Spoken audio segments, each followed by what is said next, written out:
What's up guys, today we're going to check out the smart lock from Vocolinc, which happens to be the cheapest smart lock on the market that's available for Apple's HomeKit. Came out a few years ago, but we're going to discuss if this is still worth it in 2020. Let's check it out. Welcome back friends. If this is your first time here, my name is Eric. If you're into smart home, home automation, and especially HomeKit, you're definitely here in the right place. For full disclosure, Vocolinc did send this to me for a full honest review, but if I don't like something, I'm definitely going to let you know. I'm also going to be leaving affiliate links down below and a link to my full pros and cons list on my website, so if you want to get more information or updated as I continue using this product, definitely check out that link down below. Some clarification, this will only work with Apple's HomeKit. It will not work with Lady A or Google. Even though there is a logo for the Google Play Store, there is a Vocolinc app, or they call it Linkwise, but unfortunately the lock does not show up in that app. I actually have an Android phone, put the Vocolinc app on it, and it does not show up. However, Vocolinc's other products like their light strips and plugs all work with Lady A and Google Home, but unfortunately, the lock does not. Now, like I mentioned, this lock came out a few years ago. In my research, it actually was released in September of 2018. So this lock is not even 2 years old. I think it's like a year and a half. Back then, there was probably maybe 100 different smart locks on the market, but since then, the market has been flooded and there's probably thousands. Now, of course, most of those locks won't work with Apple's HomeKit. I checked out the list and there's only a handful, maybe 15 to 20 current locks on the market that are enabled with Apple's HomeKit. And Vocolinc is currently the cheapest one.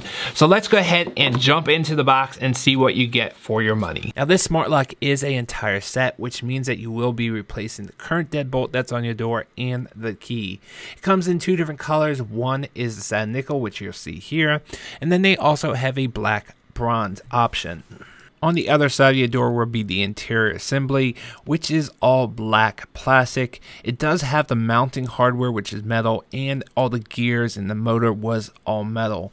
Now, all the other hardware like the deadbolt latch, the screws are all included for you. You will need a Phillips screwdriver, some tape, and 4 AA batteries. When it came to installation, it's pretty straightforward. I'm not going to bore you with that information here, but it's just like any other smart lock. I did have to cut out the hole for my door just because it wasn't fully cut out, but that was no issue. I didn't have a hole saw, so I just did it with a jigsaw and it came out fine.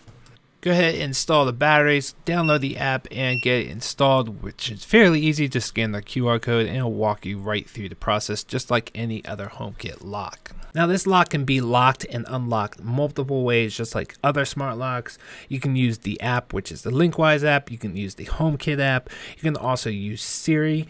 You can use a key. And of course, you can use the keypad.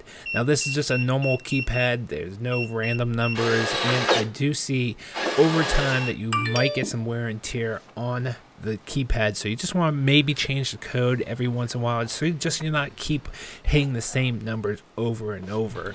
There's not a lot of features in the Linkwise app for this lock. Of course, you can lock it, unlock it, you can set up users, you can set up multiple passwords, you can set up a time frame for those people to come and use it, up to 30 users. Now, when it came to automations though, there's only one automation, and that is a auto lock feature, where if you unlock it, whatever time frame that you set, it will auto lock. So if you set it for 30 seconds, no matter where it is, it's going to lock. So even if the door is open, it's going to lock. And I see that as an inconvenience to most people, because if you walk outside and you shut the door and you forget your key, guess what? That is going to still lock at 30 seconds and now you're locked out. So if you do put that feature on, just make sure you do have a backup plan to get into your house. Now, all the other automations are going to be in the Home app, and it's just like setting up any other automation. The most useful one, I think, is going to be an auto unlock or auto lock, but unfortunately, when you're dealing with locks with Apple's HomeKit, it's not automatic. It will prompt you, but unfortunately, you still have to press it on your phone for that automation to work. So even though you can set it up, you still have to do a little bit of work. But setting it up with other automations within the house, no problem whatsoever. For instance, if you want a light to turn on when you unlock it, that's easy to do. As with all smart locks, sometimes they will jam. You do want to make sure the lock does move freely and it can go into the deadbolt with no issue when the door is shut. But from time to time, you still are going to get a door jam just because the door wasn't shut all the way.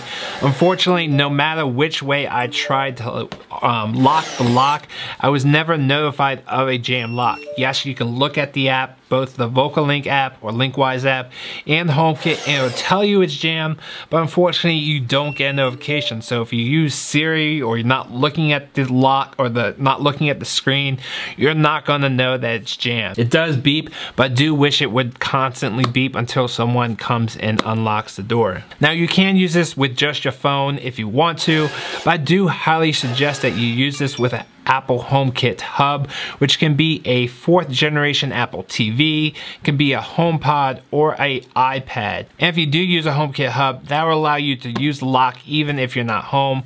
So if you're at the office and someone comes knocking on the door and you want to let them in, you can definitely do so. Now unfortunately, this lock is Bluetooth, and Bluetooth is notorious for a very limited range, so you want to make sure that HomeKit hub is nearby. They say it works best within 20 feet, but this lock that I'm using right now is actually around 30 to 40 feet, and I've been using it for a while and it's actually doing pretty well.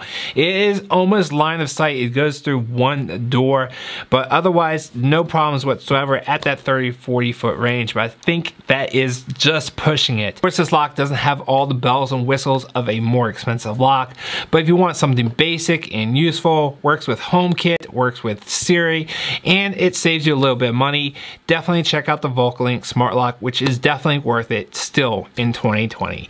If you guys want to see the next video in my HomeKit series, click that video right there. And if you're brand new here, I hope you would consider subscribing by pressing that blue circle for more smart home and HomeKit product reviews right here on Modern Day Tech. Thanks for watching. Nothing can break me.